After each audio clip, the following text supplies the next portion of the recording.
This toy class represents a toy object with various attributes and their corresponding getter and setter methods. It defines private fields for name, condition, manufacturer, size, weight, battery operation, sound features, and other features, and additional features.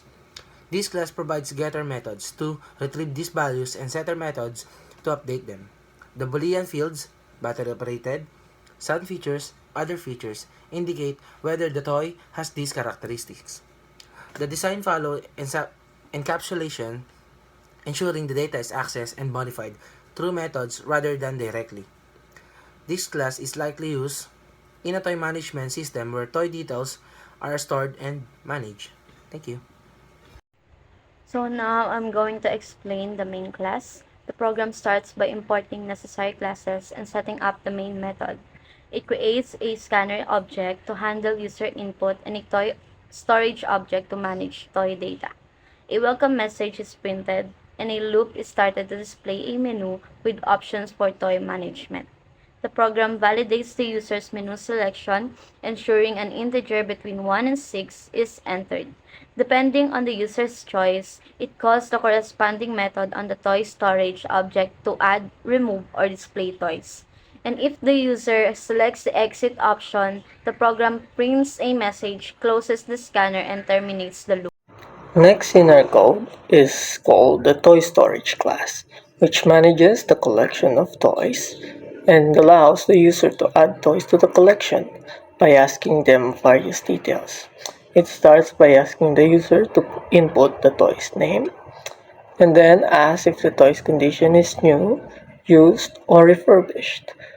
Afterwards, it asks for the toy's manufacturer, its size, and its weight. It also checks the toy if it's battery operated, has sound features, or any other features, allowing it to specify extra details if necessary. Once all the information is gathered, the toy is added to an array list called Toy Collection, and then it is notified that it is successfully added to the collection. Greetings, my name is Mark Denzel Aniles and I will be explaining to you the removeToy method from the class named Toy Storage. In the method, we see a variable named index that has a value of -1.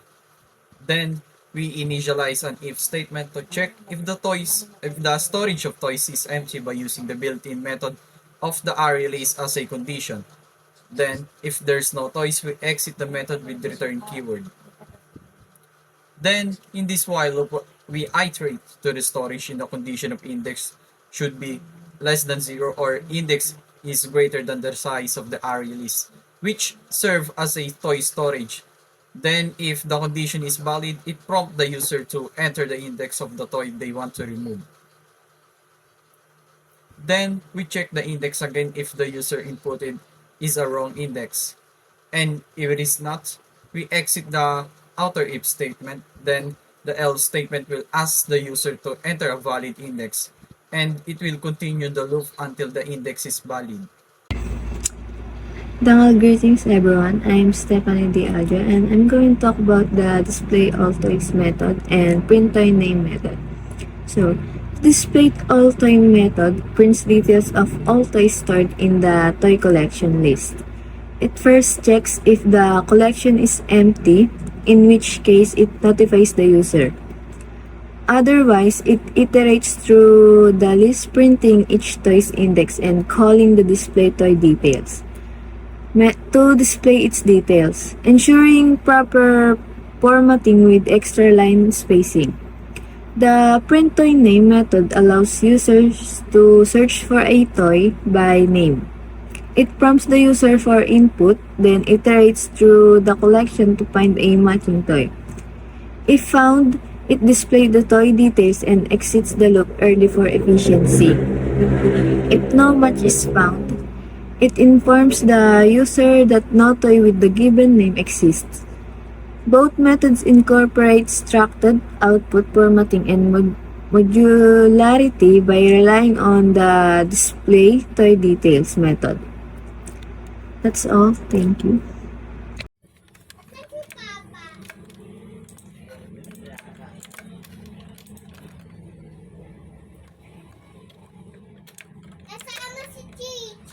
Greetings everyone, my name is Carlo Rensei Balgas, and right now what I'm going to present to you is in regards to this display toys condition method. As you can see here, we already used a data type which is string, we named it as condition, and another one boolean valid input, and we initializes it already as false. So as you can see here in the next line of codes, we use a do while loop. Okay, so it will print, or it will run this first, of course. So enter the condition to display new use refurbish it. This text will be displayed on the user's end. Okay, so and also as you can see here, we already specify, or we already inform the user to either pick new, used, or refurbish. Otherwise it will this loop will continuously goes on and on. Okay, so whenever the user successfully inputs one of this option, it will break the loop and will proceed to this other line of code. So as you can see here, we created another data type which is boolean with we named it as found and initializes it as false. So for the next line, we used a for loop. Okay, and we used the toy object and array list, toy object to array list toy collection, which is named toy collection. So yes, as you can see here, we used a if condition. So the toy object, the get condition equals to ignore case. So this equals to this, that equals ignore case is an important factor in printing or in successfully running this line of codes, of course. So whenever the condition is successful or is true, it will proceed to this displayToysDetails toy. So as you can see here, this is the method for displayToyDetails. So okay, and also it will change the value of the found variable into true. So that's it. So whenever okay, so for this one, whenever the found stays on or stays as false, it will print no toys found with condition text. Okay, so whenever the user entered new, used, or refurbished without any stored values or without any stored data on the toys object or the toy collection array list, it will display no toys found with condition. Okay, so let's proceed with this next method, which is displayToyDetails toy. So we use the object toy here.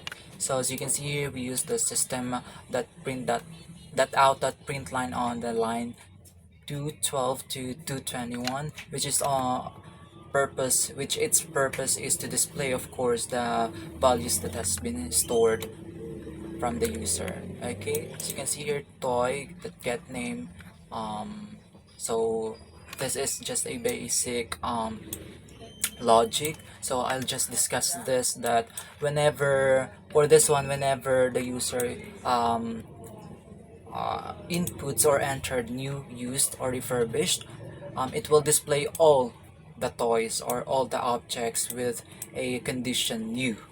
Okay, it will display all the stored data with a condition new, or either used or either refurbished. Okay, so for you all guys, I will run a sample test of our program. Okay, so I'll run this now, and okay, let's add a toy. Yes, enter the name. Let's name it as Toy Story. So the user has an option to select if it's new, used, or refurbished. So I think I'll choose the number 2, which is used. The manufacturer, let's say sample. The length, the width, and the height. Of course, it is asking for the size of the toy. So let's say 10 by 10 by 10. Okay, so that is the format. Okay, let's enter it. The weight in grams. Okay, so I'll just put 1,500 or 1,500 grams. Okay, Is it battery operated? I'll say no. I'll say yes if it is. It has sound features. It's quite funny. So does the toy other features? I think let's put yes. Let's enter the other feature. The feature is it's laughing alone.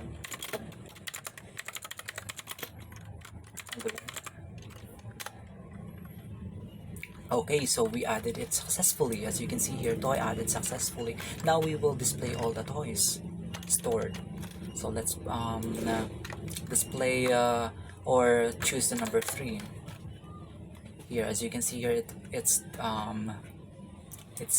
has been displayed. Toy Story use sample 10 by 10 by 10. Yes, it's laughing alone. So right now I'm going to use or choose the number 4 option. Display a toy by its name 4. So I think so for this one it is quite a case sensitive, of course. As you can see here, we have we really need to use this specific name, which is Toy Story. So it is quite case sensitive because other toys have capital letters, of course, but with different manufacturers. Toy Story. Okay, so as you can see here, it's being displayed, right? So now we will choose the number 5 option, display the toy based on their condition. So let's pick new if there's a toy that will be displayed. Okay. Oh, as you can see here, it has a warning: no toys found with condition new. Let's select the option number 5 again, and let's put used. Okay, so you can see here we have the Toy Story used, so it's displayed because it has a condition used. So let's choose number 5 again and entered a letter or word which is not on the option. Let's say sample.